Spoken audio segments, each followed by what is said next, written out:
Hi అండి. అందరూ ఎలా ఉన్నారు? బాగున్నారా? ఈరోజు మా దేవుడి మందిరం డోరు ఊడిపోయిందండి. ఆ డోర్ ఎలాగైనా బిగిందామని ఈరోజు డిసైడ్ అయ్యాను. ఏదైనా పని మొదలుపెట్టి మనం చేద్దాం అనుకున్నప్పుడు మధ్యలో పిల్లలు వచ్చారనుకోండి, 10 నిమిషాల్లో అవ్వాల్సిన పని 20 నిమిషాలు పడుతుంది. ఇక నా పరిస్థితి కూడా ఆల్మోస్ట్ అదేనండి. మా చిన్న బాబే అండి ఈ డోర్ ఊడిపోవడానికి ఒక రకంగా కారణం. ఎప్పుడు ఆ డోర్ వెయ్యడం తీయడం వాడికి అదే ఒక పెద్ద ఆట. దేవుడి మందిరంలో ఏం పెట్టినా ఉంచడండి. అప్పుడప్పుడు నేను దేవుడి మందిరం క్లీన్ చేసినప్పుడు చూస్తూ ఉంటాడు. వీడు కూడా ఏదైనా నేను లేనప్పుడు, ఎక్కడికైనా బయటికి వెళ్ళినప్పుడు, లేదా నేను ఏదైనా వర్క్లో ఉన్నప్పుడు ఆ దేవుడి ఫొటోస్ అన్నీ తీసేయడం, టిష్యూ పేపర్స్ పెట్టి తుడిచేయడం ఇలా చేస్తూ ఉంటాడండి. నాకు భలే కోపం వస్తుంది అసలు.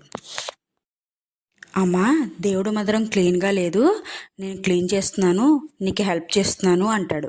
ఇంకేమంటాను చెప్పండి అలా అంటేను. ఇదేం మొదటిసారి కాదండి ఇలా డోర్ ఊడిపోవడం, ఇది రెండోసారి. ఫస్ట్ సారి అయితే మా చిన్నబాబు అక్కడే ఉండి అక్కడే ఆడుకుంటున్నాడు. ఈ డోర్ చూడడానికి మీకు ఎలా కనిపిస్తుందో తెలియదు కానీ చాలా వెయిట్ ఉంటుందండి.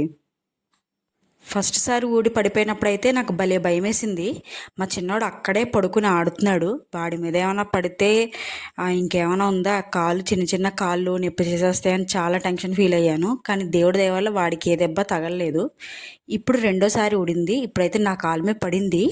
పెద్ద ఎక్కువ దెబ్బేం కాదు కానీ చిన్న దెబ్బే. ఇంకా ఊడింది ఎలాగో ఊడింది.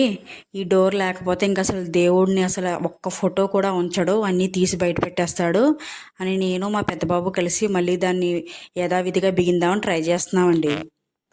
మా పెద్ద బాబు ప్రతి పనిలోనూ నాకు హెల్ప్ చేయడానికి ట్రై చేస్తూ ఉంటాడండి. స్కూల్ లేకుండా ఇంటి దగ్గర ఉండి హోంవర్క్స్ ఏమీ లేకపోతే అమ్మాయి ఏమైనా హెల్ప్ చేయనా, అమ్మాయి ఏమైనా హెల్ప్ చేయనా అని అడుగుతూనే ఉంటాడు పాపం. ఈ రోజుల్లో ఆడపిల్లలకైనా సరే మగపిల్లలకైనా సరే అన్ని పనులు వచ్చి ఉండాలండి. నేను అలాగే భావిస్తాను. ఇవి ఆడపిల్లల పనులు, ఇవి మగపిల్లల పనులు అంటూ ఏమి ఉండవండి. అన్ని పనులు అందరికీ వచ్చి ఉండాలి. నేను చెప్పింది కరెక్టే అనిపిస్తే కనుక తప్పకుండా వీడియోని లైక్ చేయండి. అలాగే నా వీడియోస్ నచ్చుతున్నట్లయితే సబ్స్క్రైబ్ చేయడం మర్చిపోకండి. Please support me.